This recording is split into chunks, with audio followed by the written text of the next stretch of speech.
a little bit more about me, because that's my favorite topic. So I love IT services. This is what I research, and I research how people use IT services. So I love it, and I love everything about it. I like to research them and see how they work. I like to use them. Who doesn't like to use them, right? So I like to use Airbnb. That's how I'm staying in Sarasota right now, and use Uber and all these things. And I love to make them. My students and I actually make our own services, and we try to we take on the role of service providers ourselves to kind of get into this, what is this thing exactly? So because we all understand the usage side of it, and we want to learn more about the production side of it. So we develop our own services, and I teach IT classes on how to create distributed architectures and create software systems and things like that. So this is me. So I have a nighttime persona. This is my superhero persona, which is I am Soumya Ray. That's me, and I'm on GitHub and I'm on Twitter, and when I'm not a professor, I'm a developer, and I'm actually collaborating with a larger open source community, making things as well. Okay. Today I'm going to talk about privacy on Facebook. It's a very early study that I want to show you, and it's a basic survey-based study. You're not going to find any major revelations, but we just wanted to explore what is exactly this thing we call privacy. Right? Before I talk about privacy, though, I want to tell you a little story. All right, and it's a story of information systems. And it's a story of information artifacts and information tools, because that's essentially what we're talking about, privacy concerns because of information technology. So I'm going to tell you a little story about information technology first. So please indulge me for a short story. Okay, the story begins thousands of years ago. It begins in 43 AD with the Roman conquest of Britain. So the Romans came to Britain to subdue the Celtic cultures there, to extract tin and other mineral and other resources that was necessary for their war machine. And when they came, they brought with them some of their artifacts. In particular, they brought the rotulus. This is I think we just call it a scroll in English nowadays, but a rotulus was a scroll that scrolls vertically in particular. Okay, and this was in many ways, this is a very early information artifact because it stores information. Not so exciting by itself. Egyptians were doing this, other people were doing this. But let's fast forward the story. So they came to Britain as an imperial power. They came to kind of colonize it. But 1,000 years later, the British were themselves emerging as a imperial power. All right. So this was under the reign of King Edward II. And they had kind of taken on the garb and the role of Romans in a certain degree. And they had been innovating on many of the artifacts that the Romans had brought with them. And under King Edward II, there was a great need to ensure that taxes were being collected properly. Because even back then, there was this eternal struggle between merchants being a little bit dishonest about their income, and the exchequer being a little frustrated about verifying information. So under the reign of King Edward II,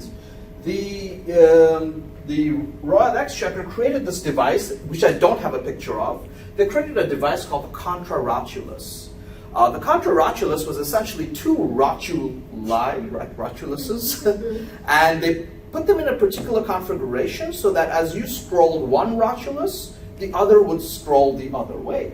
All right, so they were kind of in a locking mechanism. You scroll one, the other scrolls the other way. And what the Royal Exchequer would do then is they would keep a copy of the records of individual merchants or houses of business. So when they came back, they could actually verify the records with their own records. So they would put their record and the merchant's record together, and they could scroll and they could verify that the information was all up to date, accurate, and that there had been no changes made to previous records and things like that.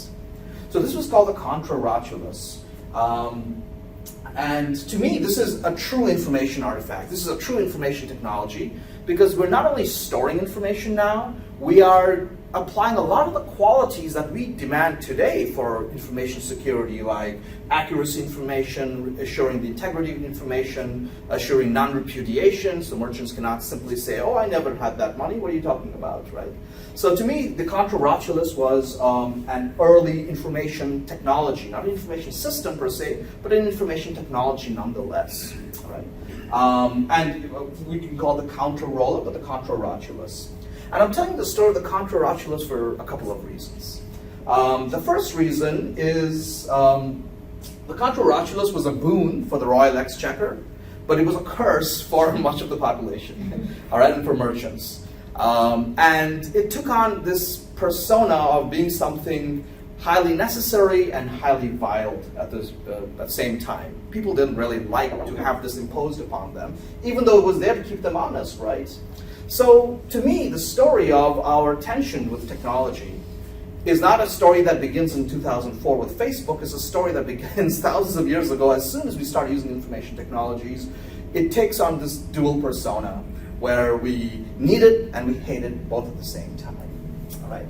So information technology has always been a double-edged sword. It can ensure better outcomes, but it always tends to infringe on some of our freedoms. Even if it's the freedom to do bad things, but it's the freedom to do many things. All right. So this is a natural tension in information technology. There's a second part of the story to the Contrarotulus that makes it interesting for today's talk. The Contrarotulus became, in itself, even for people who didn't use it or didn't come into contact with it, it became a metaphor in the English language for our uncomfortable relationship with authorities, with technologies, and other things. We don't use the word Contrarotulus anymore, but it's become a word in the English language that we use almost every day. Anybody want to guess what that word is? Social. What's that? Social media. Social media. No, that's a little bit difference. Contrary. Contrary. The contra part is there. Contradiction. Contradiction. So let me show you the answer. The word Contrarotulus as a metaphor for being able to exert power and ensure better outcomes and yet infringing on our own personal things, it's now the word control. That's where the word control comes from. We didn't have a word for control until the Contrarotulus. This object, this information technology, actually became a metaphor for this complicated relationship that we have with technology, with other people, with each other, with government, with everything. So Contrarotulus became controller, became controlling, became control over time. And its meaning went from a simple register to exerting authority, to regulating, to dominating, directing, and influencing outcomes. All right? So the simple technology actually becomes a metaphor for the human experience and our relationships with each other. All right? So I find this story of the Contrarotulus fascinating.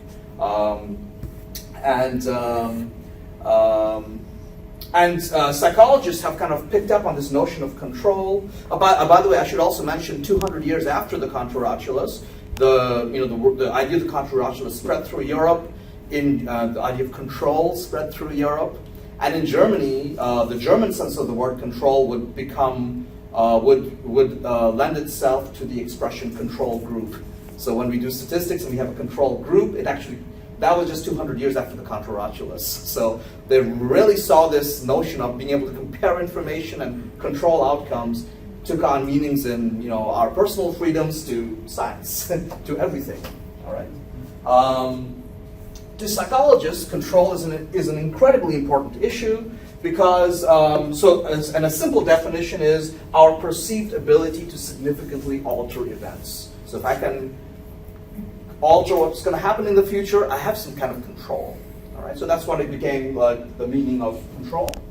And the reason psychologists and I am so interested in it is because it became to be understood to be a fundamental need for humans to be in control. And it seems, at least to psychologists, we cannot be out of control for very long. It is against human nature, and we have to quickly find ways of getting back in control. And that's not always easy to do in certain situations. All right? So control is important to psychological functioning. It's related to a variety of positive outcomes, including health and achievement and many other things. And what's important is it's not that we have control, it's that we have to think we have control. And the perception of control is actually a better predictor of many outcomes in our lives than control itself, actually. So this is the story of control, from its histories, as from the Contrarotulus, all the way to modern psychology and the understanding of the human condition. Right? And the reason I'm telling you about control is because it's a big part of my talk today. So today I'm going to talk about privacy, and my title is glibly called "Who Cares About Privacy?" Of course, we all care about privacy. And a little correction to the slide. Hold on, this mail thing is going to drive me nuts if I don't obey it. And okay, excuse me. All right. So I'm just going to make a little correction to my title because I made a little mistake telling Faisal the title of my talk. So it's about the dual nature of privacy control in social networking services. Okay, so I'm going to talk about privacy from the perspective of control and our need to control our privacy and have privacy and things like that.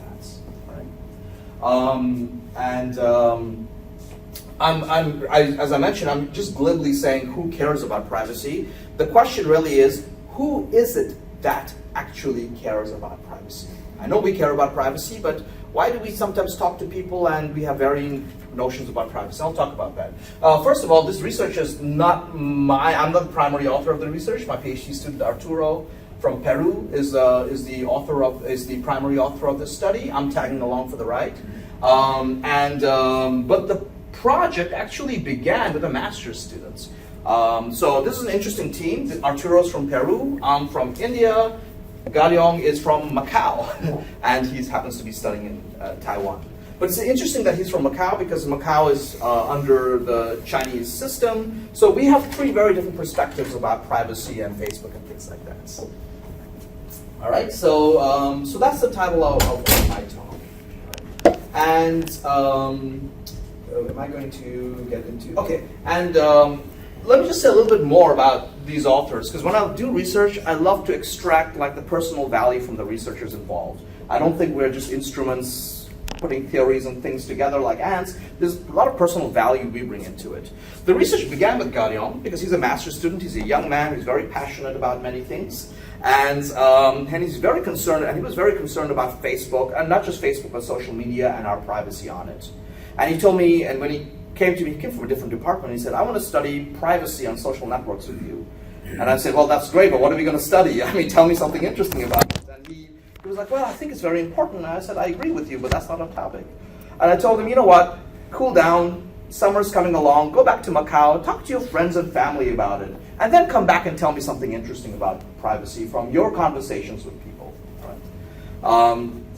The summer passed, he came back, and he was angrier than ever before.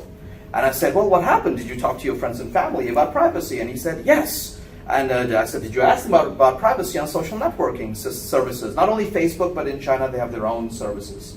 And he said, yes. And he said, to his great disappointment, his family and his friends in Macau asked him, why do you care about this? Who cares? Who do you think you are? Right? I mean, why are you so obsessed with privacy? Why does it even matter to you? And it enraged him because he had a feeling it's important, but it wasn't being recognized by others around him. So then he came back to Taiwan and we talked, and we said, this is really interesting. We are talking now in many countries about privacy being a fundamental right. And yet, when we talk to people, there's people who will say, I don't need it. It doesn't really matter. So we need to have a little bit stronger understanding of exactly what's going on with privacy. And I'm not going to answer that big question today, but maybe make a little dent in that problem today. Right? So let's talk about Facebook and privacy. Why Facebook? Because it's been in the news. It's been the bad boy of privacy lately, okay? So you know there was a scandal with Facebook, and what was it called? What was the firm that was collecting data from Facebook? Anybody remember? Cambridge Analytica. Yes, thank you. Put these two answers together. Here we go. Cambridge Analytica, right. So there was a scandal about it. They were in the news. You know, Zuckerberg was hauled in front of a congressional oversight committee and all these things. So people tend to know a little bit about Facebook and privacy. And after the scandal happened, the Pew Research Center, this marketing research firm, they did a study of Facebook users after this kind of scandals kind of broke out. And they had found that over half of the adult Facebook users said that they had started adjusting their privacy settings on Facebook because they were concerned about privacy. So one of the conclusions, and they hadn't before, so one of the conclusions was that people are changing how they are, their presence online.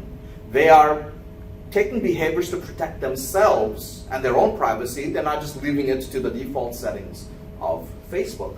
So that was kind of interesting. 4 in 10 say they've taken a break from the platform, so they're not checking it as obsessively as they were before. And about a quarter of adults in North America, I should say, have actually deleted the app.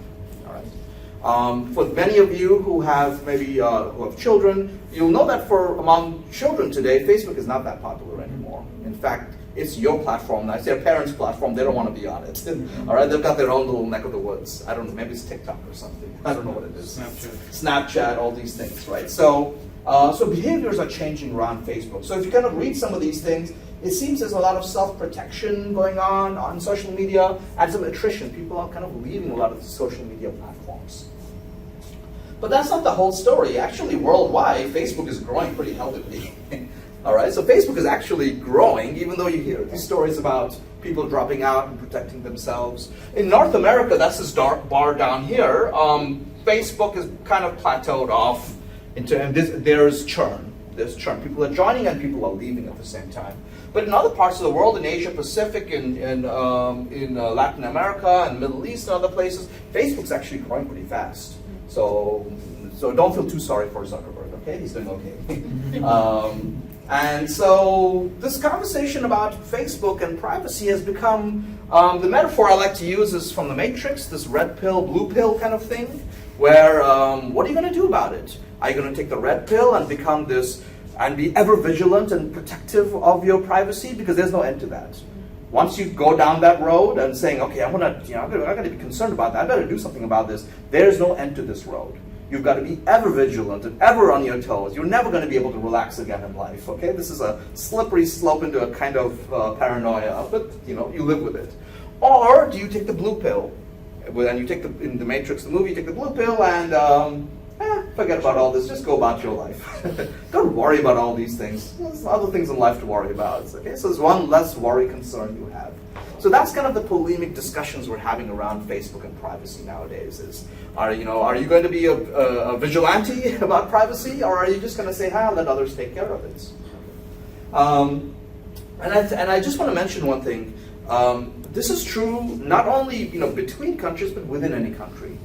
In China itself, you will find people who are very concerned about privacy, and they'll simply say, well, I don't use social media, which is a little problematic now because they kind of have to. All right. And in North America, you'll find people who will say, I don't care about privacy.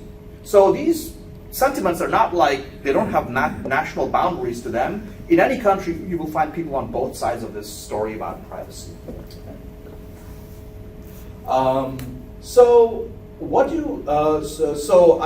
Eventually I did a survey. We talked to like a few hundred Facebook users through another marketing research firm. We reached out to them. We had some discussions with them, and we collected some psychometric information. Before I get into the quantitative stuff, I just want to share with you some of the general sentiments. We asked some open-ended questions to people we talked to, Facebook users, and I want to give you a general sense of what many of them said. Okay? So we asked them, how do you feel about privacy issues on Facebook? That's a pretty open question. And again, we got lots of responses. Some people say that, hey, if somebody really wants my information badly, it's out there. Deleting is not going to do any good. So just move on with life. Right? On the other hand, there were people who said it's very serious. Facebook needs to get dissolved.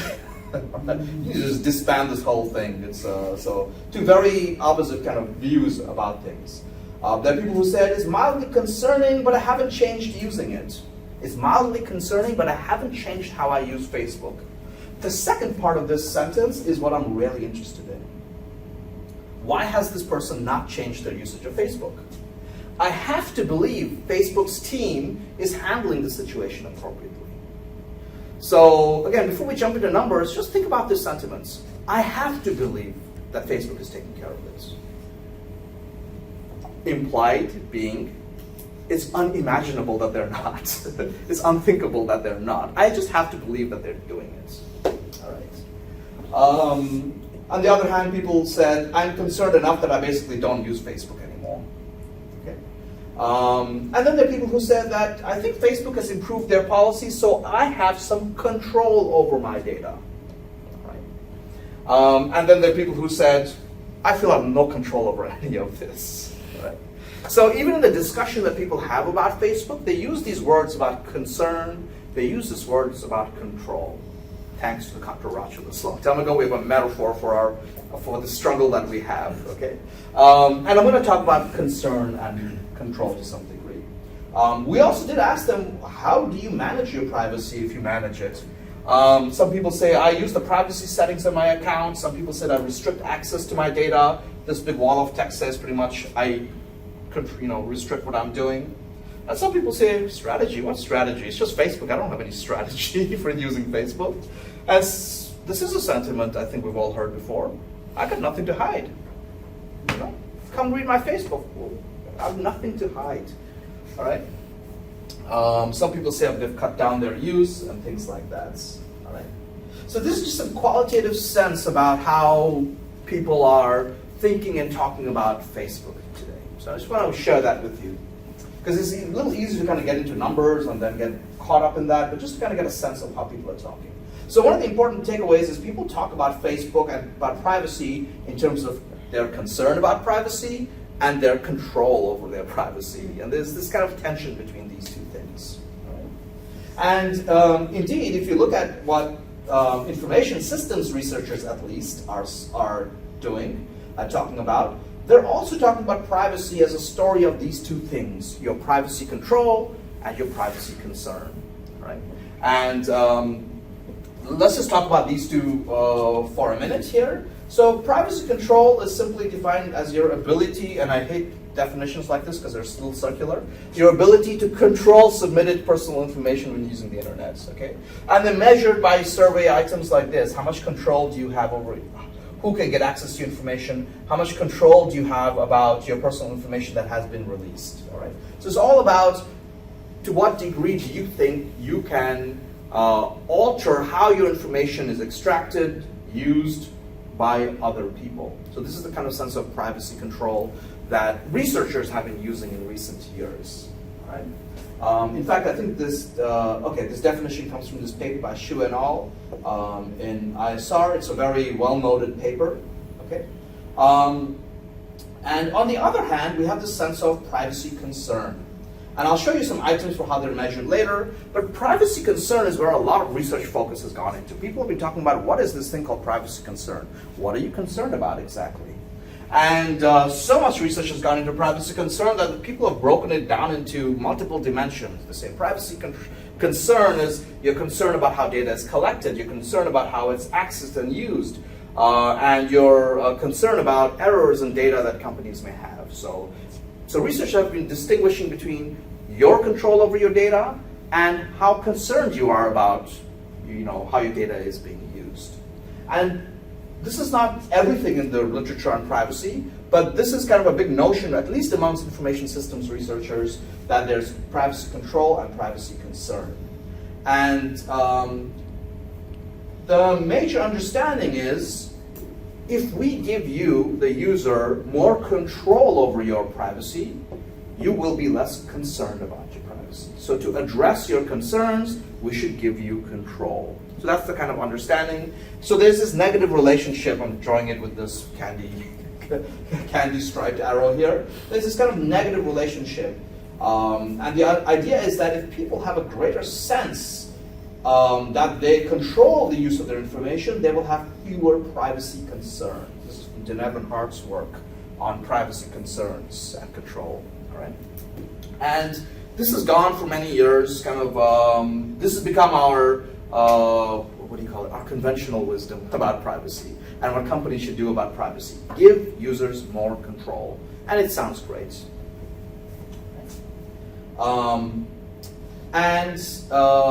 When my students and I started doing this work, we said, that sounds good. In fact, I had read at least this Deneb and Hart paper as a PhD student, and I remember thinking, yeah, that's a great paper. Let's go with this. This can be the bedrock of what we're working on. All right? And then we started asking questions like, well, where does privacy control come from? What is that all about? What makes you perceive that you have control over anything, even your privacy? And so then we looked deeper into this, and not so long ago, 2012, Heng Xu and others, Teo Tan and Agarwal, who are many of them very noted people in the information systems area, made this paper about control, where it comes from. And let me just show you a very simplistic idea of their paper. and they would hate me to show something so simplistic, but their basic idea was this. They said that yes, privacy control does lower people's concerns about privacy, but where does privacy control come from? And they told the story of agency. They said if you give people a sense of agency about their data, they will have greater control. How do you give people a sense of agency? Well, one was, they just measured one as personal agency. It means, I know how to do things relating to my privacy settings and things. But they said also regulations help. Government or the market regulating how privacy, how information is used also gives people a sense of control. So the government can do something about this. They can enact laws or have oversight committees or other things to kind of give a sense of control back to users. All right?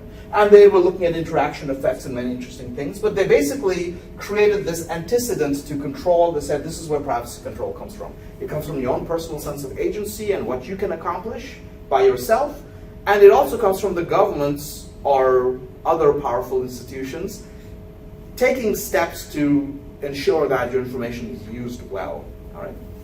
So this was kind of so this was the basis of our understanding of privacy control, where it comes from, and what effect it has on concern. And as we looked at this and we talked to people, and honestly, a lot of our research is just talking to people and getting some common sense out of people, we began to have some unsettling feelings about this kind of model of privacy, at least in the context of social networking services. This research was done in the context of location-based services. So let me just express some of our concerns about this understanding of privacy control and concern. First of all, and perhaps most majorly, was this thing. This notion that giving people control over their privacy and their information will help lower their concern. All right.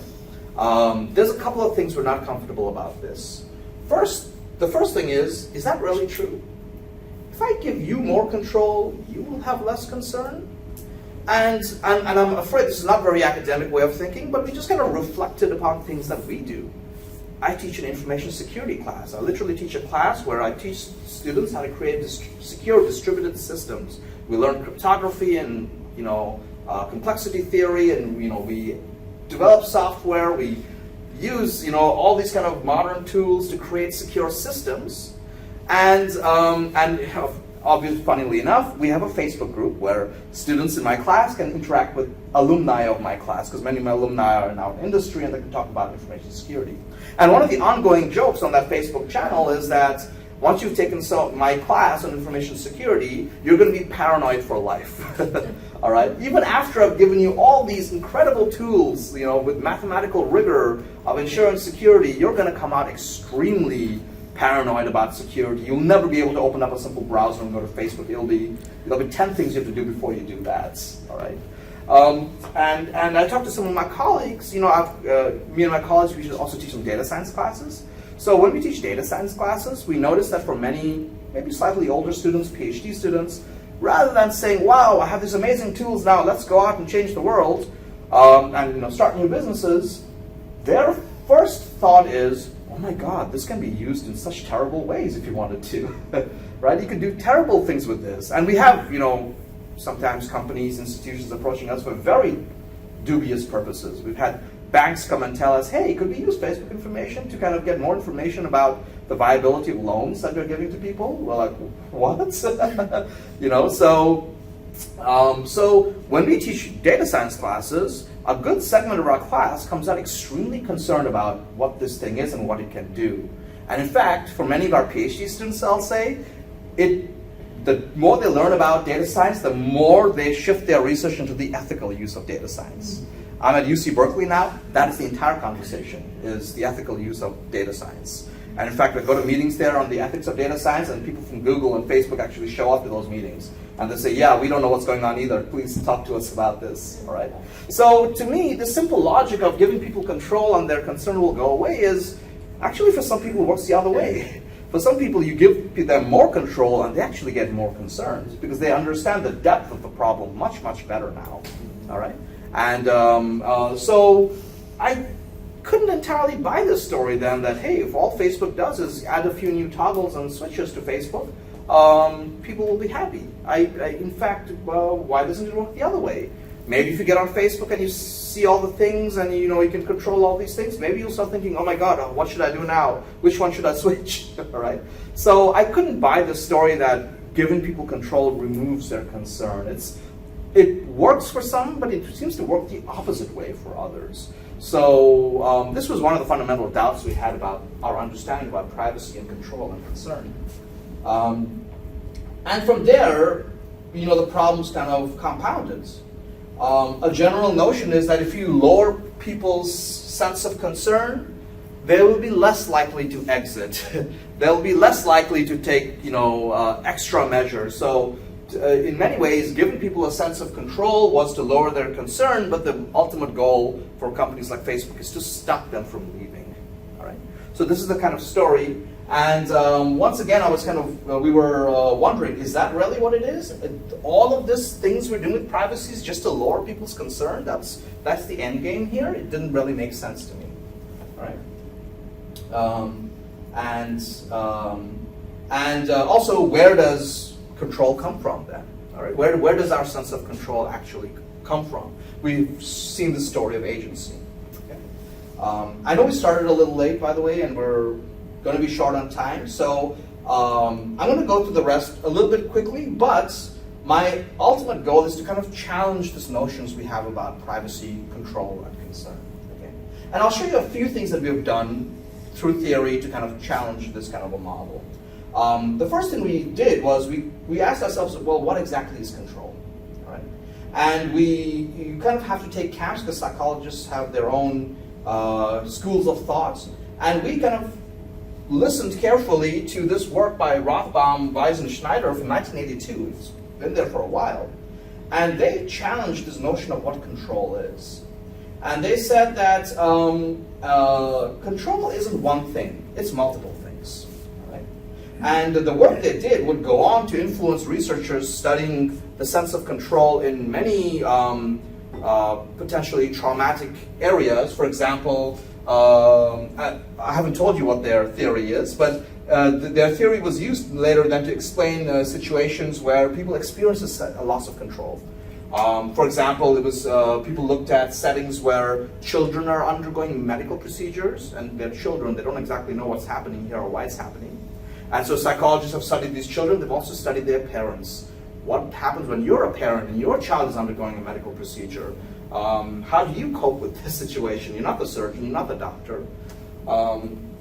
Adults facing the aging process. We're all beginning to realize that I don't look the way I did when I was 20 anymore. I'm changing. What's going to happen to me now? All right. Psychologists have studied students failing in school. So there are students who fail in school, and yet many of them have optimistic outlooks. All right. So what is this thing called control? Because in all these situations, you should be facing a severe loss of control. But what Rothbard lived with a loss of control. We just cannot stomach it. So when we are losing control, we have to find ways to regain control. And Rothbard basically said that there's two ways to regain control, if you wish. One is to change your environment, to alter the environment, meaning you must go out and fix, well, not the world, but the world around you, so that this uncomfortable environment you're in comes back in line with your values and your desires and your concerns. All right.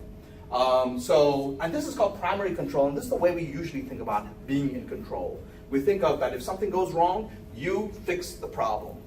All right. So, for example, on Facebook, we measured primary privacy control with measures like this. I would like to know what key things to do to prevent my information on Facebook by being seen by the wrong people. All right. So to us, somebody under primary privacy control on Facebook will want to know, what do I do? What should I do to protect my privacy? So to us, this is the standard notion of control. But Rothbaum tells us there's another sense of control. And it's a controversial one, a very controversial one. It's called secondary control. When you can't change your environment, you change yourself. And you become the environment. You adopt the situation you're in, and you say, there's a good side to this. This is positive. There's a good things happening here. because that way you're back in control. Once you accept your environment, there's nothing to change.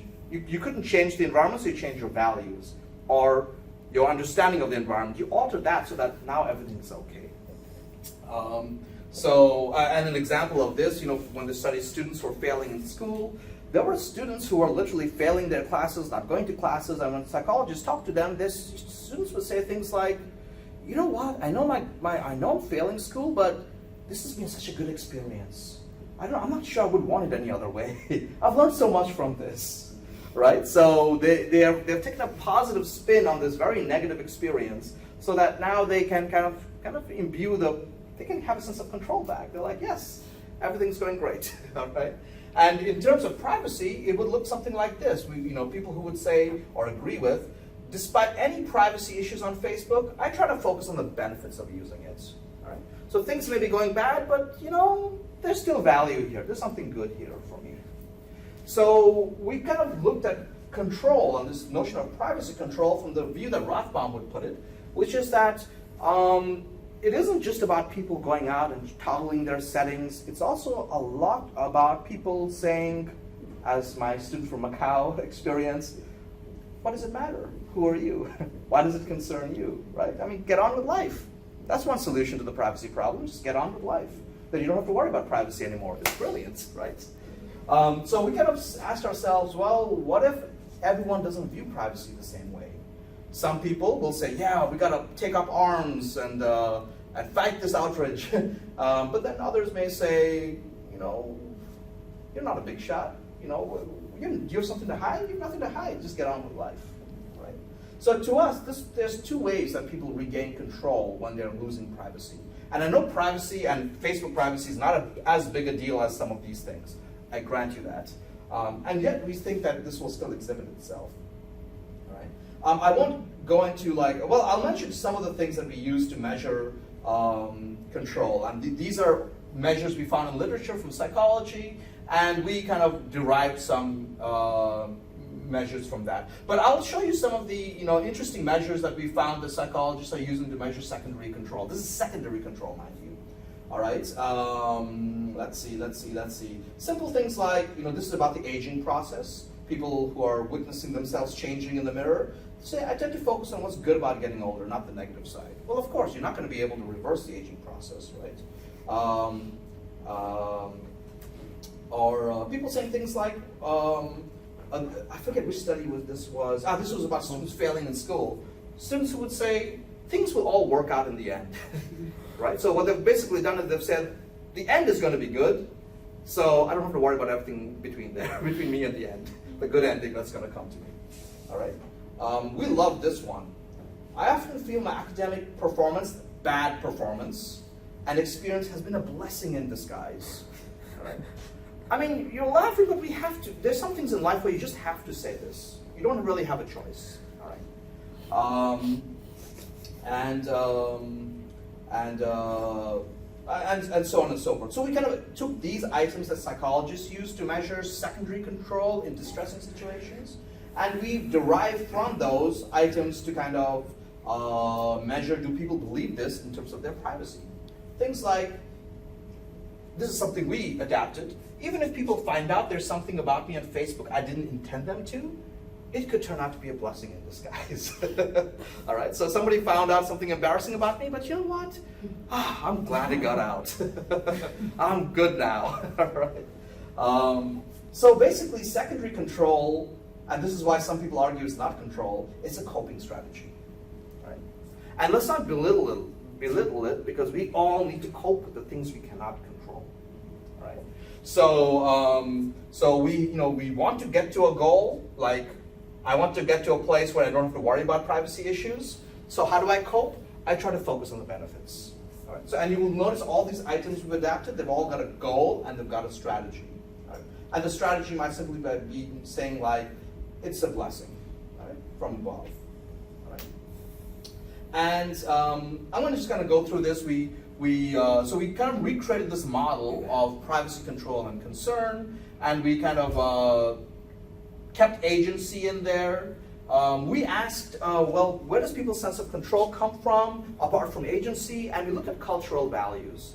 And by cultural values, I don't mean your national culture or your religious culture. We mean your personal perception of what your cultural values are. Two people can belong to the same country, the same religion, the same ethnicity, and have two very different perspectives about what is valuable to them. All right. So we kind of looked at things so we looked at Hofstede's cultural dimensions at an individual level, and we just looked at two of them that we thought relate very closely to privacy. One was about uncertainty avoidance. People who need to have everything spelled out and detailed and planned, how will they approach privacy? And we look at collectivism. People who put group needs above their own personal needs. How will they approach privacy problems? Okay? And our basic argument here is going to be that if you're the kind of person who needs to have things spelled out in detail, you strike us as somebody who's going to be always needing to be under primary privacy control. You will want to be toggling switches and changing things. And if you're somebody who's kind of thinking at the group level, not just at the individual level, you may be more willing to go along with the secondary privacy control because your personal outcomes are not the most important thing. And similarly with agency, we also broke it down. We said your personal sense of agency, which we measured as self-efficacy, reflects on your primary privacy control. What the government does, that's not your sense of control, that's a secondary sense of control. What the government does, sets up regulations and policies, or the market demands changes from Facebook and other places, this is not your personal sense of control. This is secondary in the sense that you're letting a more powerful other take care of things for you. And the heart of our argument is basically this. We disagree that giving people control reduces their concern. In fact, we're going to argue the opposite. We're going to argue that people under primary privacy control, the more control they get, the more concerned they will be. All right? Then why do study after study that measure control find a negative relationship between control and concern? And we're going to argue because we're accidentally measuring their secondary sense of control. Their sense that everything is going to be okay, don't worry. This is what reduces people's sense of concern. All right?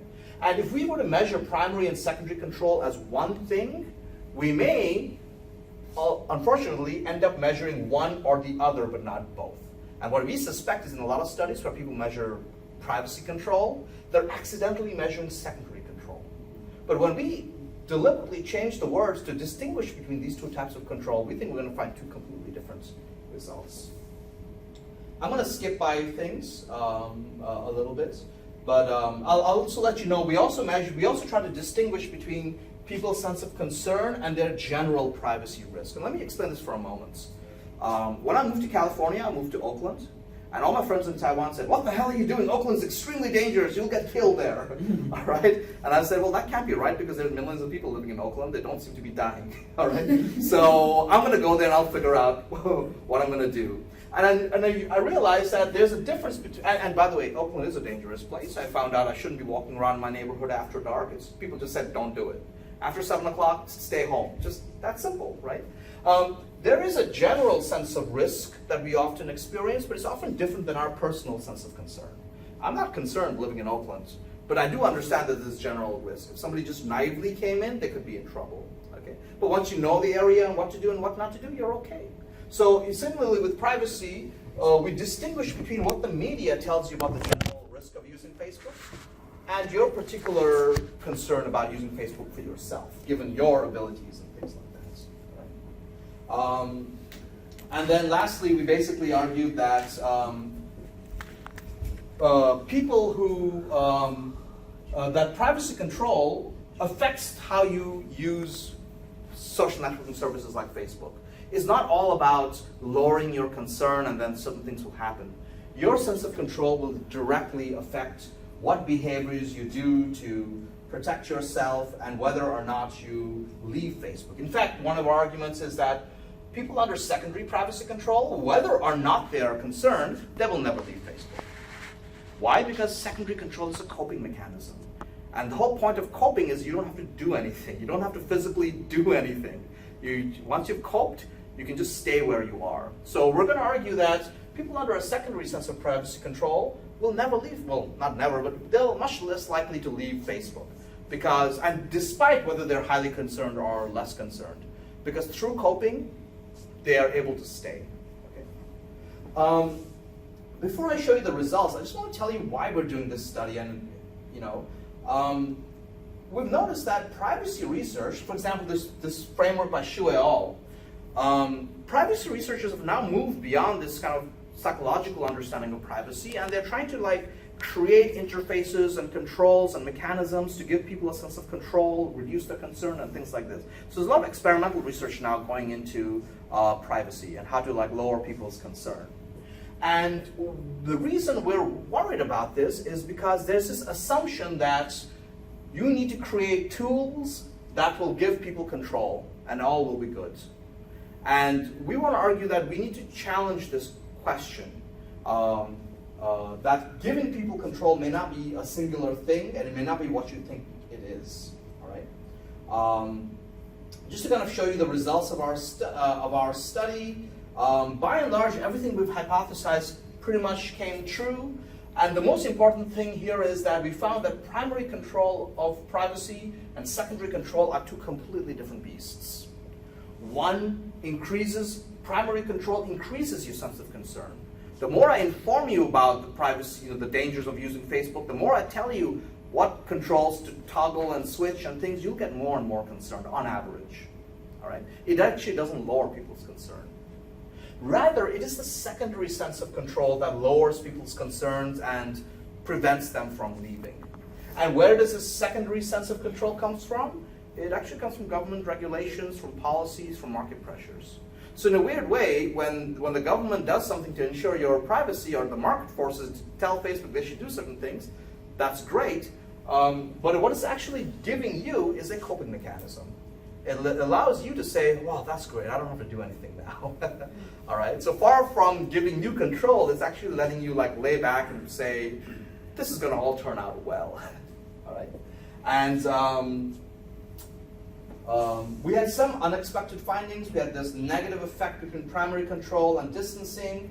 Without getting into the statistical nature of it, it turned out to be a false effect. It's called a suppression effect, and we can kind of disregard it. By and large, primary control has a small positive effect on distancing, despite what our regression results say.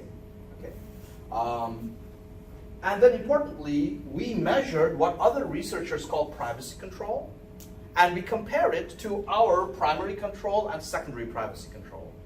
And what we found is this construct that people have been measuring for the better part over a decade now, called privacy control, it's correlated extremely heavily with what we are calling secondary control. So when researchers have been doing studies and asking people, how much control do you think you have over your personal information? They have been inadvertently asking people, are you okay? Are things going to turn out well?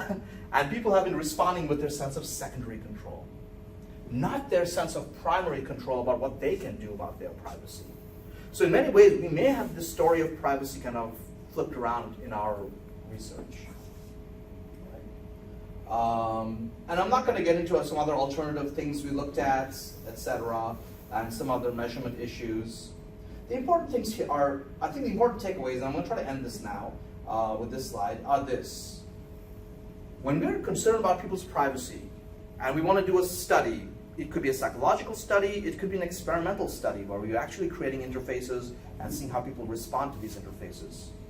It's not enough to measure their sense of privacy control, because it's actually two things. Their personal ability to change the environment and their inclination just to find a coping mechanism and say everything will be okay. All right. And we particularly need to talk to designers, because people in, for example, human-computer interaction and in the design world, they're trying to create user experiences and interfaces which will lower your concern or somehow give you a sense of privacy control. And we need to have a talk with designers to ask, what exactly are your tools doing? Are your tools actually giving people the ability to change Facebook or their social networking services? Or is it just giving people a coping mechanism? So that you create all these tools and interfaces and user experiences, but what it ends up doing is actually making people relaxed about their privacy, not actually giving them a real sense of control over their privacy. And this is an uncomfortable discussion I think we're going to have with designers, because when I talk to designers, they use the word control in a very limited way. Literally, it is literally tied to the sense of a control. Like, I can switch this and good things will happen. And we want to kind of have this discussion with them as, how do you know that you're giving them all these toggles and actually what you're doing is placating them? You're not actually giving them any kind of actual sense of control, all right? So that's kind of the direction we want to go with this study. And then we also want to question things about regulation. Regulation is great, but is regulation actually relaxing people more than they need to be? Is it maybe just giving them a sense of like, oh, everything's going to turn out fine, and then they're not exerting their own abilities and taking advantage of the settings or changing their own behaviors on Facebook because they think they're not being protected. Right? So these are the directions the research will go in. So this is our preliminary study, and our next study on, so in doing the study about privacy control, we started questioning again control in every aspect of information systems. All right. So this first study was about privacy because of my student from Macau. He was obsessed with privacy, and then we studied it. We found this control issue. It blew our mind, and we said we may be telling the wrong story about privacy. Let's try to fix that. Our next study is not going to be about privacy, but it will be about control again, because we think the story of control is going to have an even bigger impact potentially in a world of artificially intelligent services and tools and robots and things like that, right? When you go to a shop, you know how to interact with a clerk or somebody to kind of get what you want. What happens when you're interacting with an artificially intelligent agent? What does that interaction look like? And what kind of control do you have about your experience or your outcomes when you're dealing with something that doesn't exert the same psychological model as you have? So what happens to control in that kind of a situation? So as we speak, we're doing a study right now on Netflix, and we're basically looking at the recommendation system on Netflix because to us this is a strange new world. And I know I'm done with this talk, so I'm just going to give you a sense of where control goes from here. So for example, many years ago, when I wanted to buy a movie, I went to Blockbuster and I would walk the aisles. You've all done this at some point. You've walked the aisles of Blockbuster and you saw all the movies, you saw the whole catalog, and you picked a movie and you were happy about it because you had control over what you were going to get. How many of you have seen the full catalog that Netflix has? Have you ever seen the full catalog that Netflix has? They have hundreds of thousands of offerings. You've never seen them. You've seen 12 at a time. That's all you get when you go on Netflix. You see this little screen with like, I don't know, 4 or 5 by, some. Maybe it's even 50, let's say. If you walked into a video store and they only had 20 or 50 DVDs, you'd be really mad. You'd be like, what kind of a DVD store is this? I'm expecting, a full display. But yet on Facebook, on Netflix, we're quite happy with that. We're like, okay, I can pick from 20 movies, let's do this. All right, so we have a very different perception of our sense of control on Netflix. We're assuming the recommendation engine has picked out the best things, and all we have to do is pick from these. How do you know that? What if it hasn't? Are you okay with that? And then what does that imply for other types of artificial intelligence systems? Pretty soon you're going to get in a car and say, hey, take me to such and such a place. You're not going to tell it how to get there, right? It's just going to take you through whatever neighborhood in whatever way it wants. You're not going to have control over that. Are you going to be okay with that? Or would you need some control? Should the car ask you, hey, should I go through this neighborhood? Should I go through that? What can So to us, the sense of control is an incredibly important one. It's going to become more important. We are seeing it in the world of privacy right now. We think we're going to see it a lot more when we're dealing with agents that actually have taken our control and are creating experiences for us. Then how do we respond to that?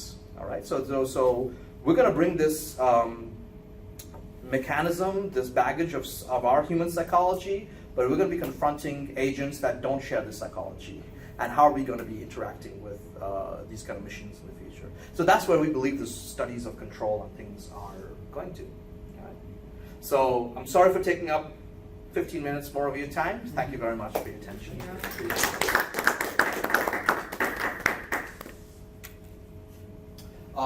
Faizan, do we have time for questions? Or we can take a couple of questions regarding the. Yeah, please.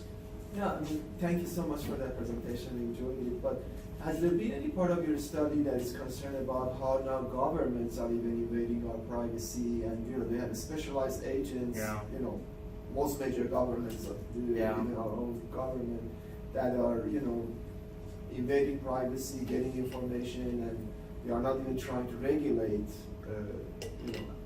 anti-privacy. Who watches the watchers? Right. Right. So, is any part of your study covers that? Or? Oh, no. We have very deliberately cut our study down to social networking services where we're only concerned about the platform. And we've done this for many reasons because, first of all, there is a story being told about social media and privacy, so we can build on that. I don't know of a larger model about governments and privacy, so I don't want to pioneer that right now when I don't even have the story about control quite figured out here. I think that's a very lucrative place to look at, but I think it won't be information scientists looking at that, it'll be political scientists looking at that. In fact, my master's student who triggered this whole thing, he's a political science student. That's why so he came to me kind of with that angle, and I said, that's nice, but you need to one day go home to Macau, so let's make this easy. Let's talk about Facebook instead, okay? So yeah, but actually, this does come from that world, from the world of political science and our freedoms. But I don't want to broach that with the domain knowledge I have. I think political scientists will do a better job on that, I hope. Thank you. Yeah. Please, sorry. You were both at the same time. On the same line, after the GDPR Right. came out in 2018, I know Facebook changed the regulations and they Yes. said now we have more transparency, more privacy, Right. more accountability Right. for everything that's happening. Yeah. So which, based on your presentation, it really goes into secondary privacy control, right? This is a great question, and I'm not going to answer it because it's too difficult to answer right now, and there's two parts of it I want to address. First of all, at the very overall level, yes, it strikes us that regulation gives you a coping mechanism, and life is good. And maybe it is. Maybe the regulation is amazing, and life is good. But it does reduce your vigilance, for better or for worse. Okay, that's part of the story. But what you just said, there's a second part of the story, which is why we're not looking at GDPR and things. You use the word transparency. Your sense of control comes from many things, but part of it is, even if somebody else is doing something for you or regulating some process for you, the transparency with which they do it is going to inform you about your sense of control. And here we're not looking at that sense of transparency. We are, in fact, that is a big part of our story with AI. So when, to use a simple case, when Netflix says, here are the movies I want to recommend to you, how did it come about with those recommendations? Well, Netflix tries to give you some transparency. It tells you, because you watched, this is why I'm recommending it to you. Why do they do that? It's a brilliant machine. Why don't they just say, hey, don't worry, you pick from these 5. Why don't they do it? I think even they know they have to give you some transparency, some explanation as to why things happen. So when we're doing a study about AI, transparency is going to become a huge part of that. And we know that computer science are studying transparency in a big way. They call it explainable machine learning or something like that. Okay, and in that story that we're working with AI, we are working more on not on the tension between primary and secondary. We're working more on the tension between. We work with the tension of explainability and predictability. So as human beings, we need to not only know what outcomes are going to happen, for some strange reason, we need to know why. And I can't tell you why we need to know why. It somehow relates to control, all right? But we think in that world, in the world of like, and I know I'm digressing from your point, but in the world of AI and other things, it's going to become a story about how, what do you think is going to become the outcome when another agent does things for you? And do you understand why this agent is doing things for you? With GDPR, I think there is a certain element of this. If you don't understand how GDPR works and what it's doing for you, because it's not doing everything for you, and it does give companies a lot of leeway, surprisingly, to me, then maybe you have a false sense of like how much control of your outcomes. All right? And by the way, we do work with companies to kind of help them grapple with GDPR, and California's soon going to have a CDPR, and other countries will have their own, to help companies grapple with what does this kind of really mean for them. And even companies that are very data savvy have no idea, because they're not lawyers. So this is a strange world I'm not getting into directly with this. I do have a paper on GDPR out, because in that world it's going to be law and privacy and some other things coming in. and it's very complicated. One of the few things people don't understand is GDPR is not about privacy. In fact, the word privacy is not in GDPR even. It's about data protection. So it's a complicated world. I don't know what's happening there in its entirety. Yeah, it's a tough question. So this is just me thinking as a consumer, not really, because I don't do IT and Sure, it's sure, far sure. out of my area. So there's, I think, two parts to Facebook privacy concerns to me as a consumer. Yes, what I am sharing on Facebook, is it going to the right set of eyes Yes. or not? Yes. Versus what I am looking up, for example, a standing desk that I looked up 3 weeks ago Right. and has constantly shown up with Veridesk is on my profile all the time. So Yes. I think that is even, Right. just as Oh, much, if not that's- more concerning. That's brilliant, because actually now that so first of all, we've not looked into that. We've not looked into information outside of Facebook leaking into Facebook. It's the targeted marketing that Yes. bot was Yes. like, okay, wait. So I have not looked into that. I'm not going to jump into that feet first or head first or anyway, because I actually don't know what the boundaries of Facebook are. When you are on a page that has a Facebook like button, by the way, Facebook is watching you. As soon as you see that like button, it means Facebook is tracking you. Okay. And so I have on my computer, and I make all my students have it on their computer. We have a little some special plug-in software. So whatever website we goes to, it deactivates all of Facebook's tracking things. It's an arms race. But so you're saying when I'm not on Facebook and I'm doing things and I get back on Facebook, to Facebook you're always on Facebook. You never left Facebook, right? And so I'm not sure where that boundary is. Are we going to draw the hard boundary of this is not a Facebook domain? Or are we going to say this is a fungible boundary where you're actually on Facebook when you're shopping? You're on Facebook because Facebook can see everything you're doing on most of these things. And if Facebook can't see it, Google can definitely see it, right? So because of all the analytics software that uses Google Analytics, it basically tells Google everything about you, all right? So I'm not sure where the boundary of this experience is. And this is going to be another hard problem, because from an IT perspective, well, the boundary is when you leave Facebook. But from a deeper technical perspective, you've never left Facebook, and you've definitely never left Google in many years, because you're pretty much always on Google. And just to kind of add to this dilemma, one of the things that makes students paranoid when they take my security class is, when you go to Facebook and you say log out, and you feel like, okay, I've logged out. You haven't logged anything in or out. To Facebook, nothing has changed. All they've done is changed a button from saying hello, Soumya, to hi, who are you? But they know exactly who I am. And I've never logged out of Facebook. There's no such thing as log out. That's just a user experience illusion. It doesn't exist in the world of IT. So, yeah. Just to add to this, so I agree, we don't know what's the boundary of Facebook, but not only from software standpoint, also from the hardware standpoint, because we have all these smartwatches, voice devices and stuff. So you now see that sometimes you're just talking to your friends about something, and then you see targeted ads, because as soon as you say, hey Siri, your phone activates, which means it's always listening, right? That's right. To a command. So when you talk, it's voice recorded, and then you see the targeted ads.